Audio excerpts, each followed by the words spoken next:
Everybody,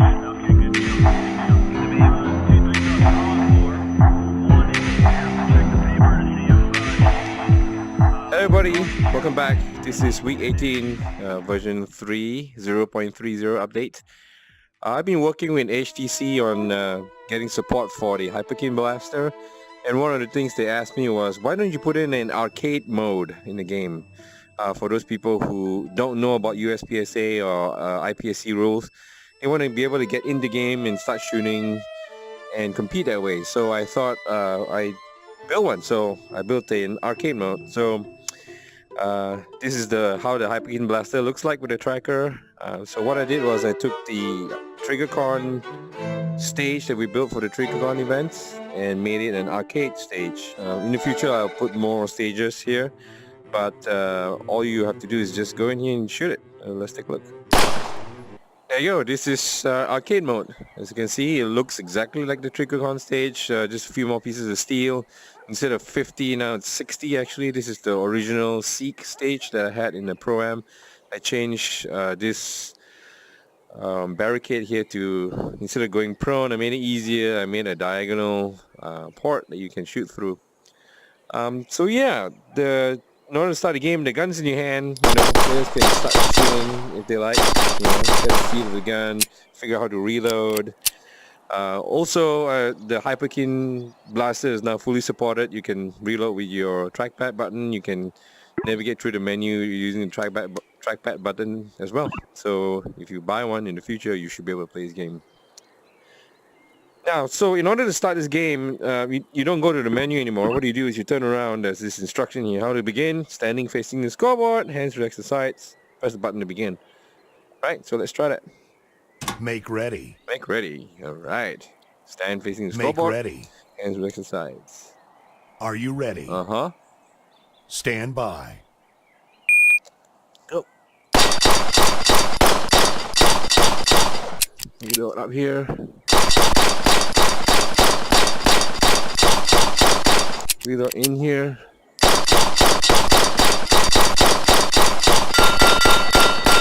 Reload. Oh, what's my mag?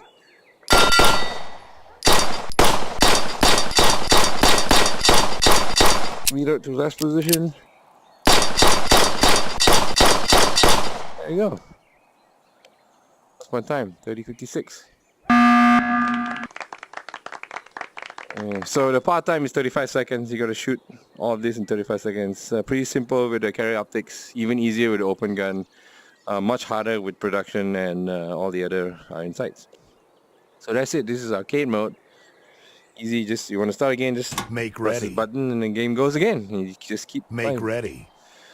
So that's arcade Make mode. ready. So let's head back. The other update I made is to the designer. Just one small update, but pretty important one. Let's go take a look.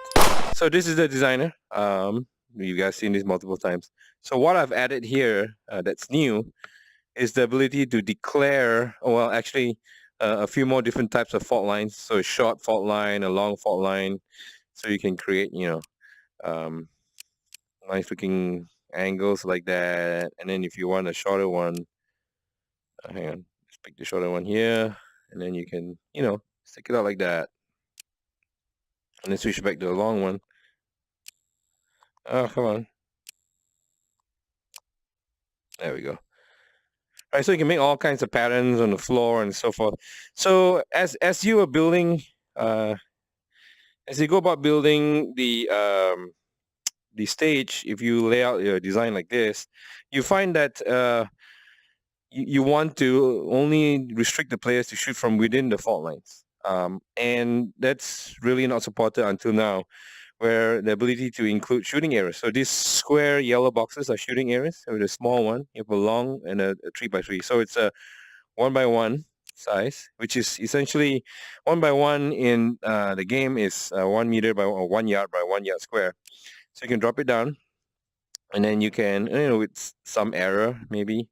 You don't have to be that super accurate, but you can do this, and then you can grab the bigger piece and maybe just lay out like that, and then just go about building your shooting area.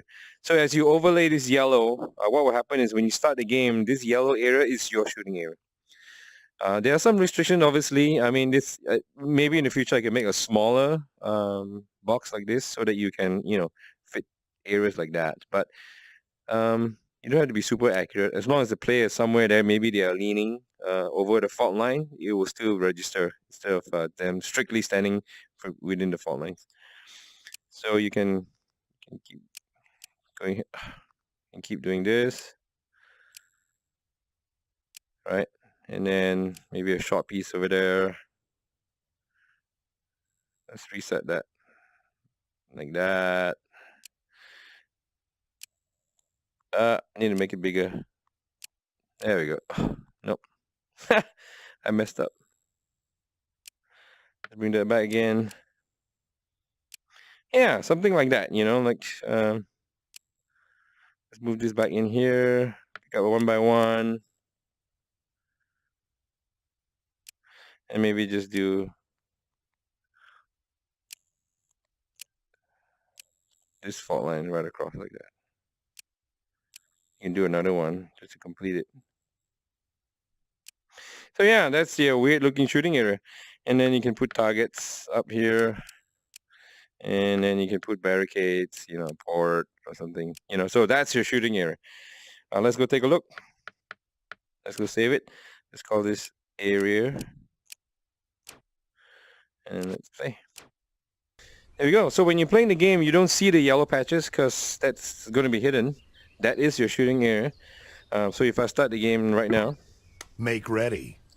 I didn't specify, whether it's hand wrist or both shoulders. So the default is standing facing forward, hands relaxed to the sides, anywhere. Are you ready? Stand by. Right now, I'm outside of the shooting area. If I shoot, see, I basically get the procedure for shooting outside the shooting area. But if I step in, then you'll be fine. If I go over here, you'll be fine too. And if I lean, I'm fine too. So that's how you specify shooting area. And if you're finished, if range is clear. Even when I score 0, I get top score. Now, obviously, I'm the only one playing, right? So, so now you can specify your shooting area. You can create, stage designs. They're really more intricate, more complicated, and you have a lot more fun. Let's head back to the main menu. Okay. So there you go, 2 major enhancements. The arcade mode, which I'll, in the future, add more stages that you guys can shoot and pick and choose which arcade mode that you want to shoot. And then the designer updates. There are a lot of internal changes that I've made as well, the fixes that I've done. Like for instance, the steel challenge scoreboards was not unique. So I made that unique. I fixed some issues here and there, and gun positions, and mainly bugs that I've encountered when I tried to create the support for a Hyperkin Blaster right there. It's actually pretty fun to play with. I hope you guys, hopefully when they launch, you guys can take a look at it and buy it and play it. Hope next week I'll have another stage up for you guys and some enhancements to the game. I'm still thinking about how to implement match mode and so forth. So till next week. Thanks.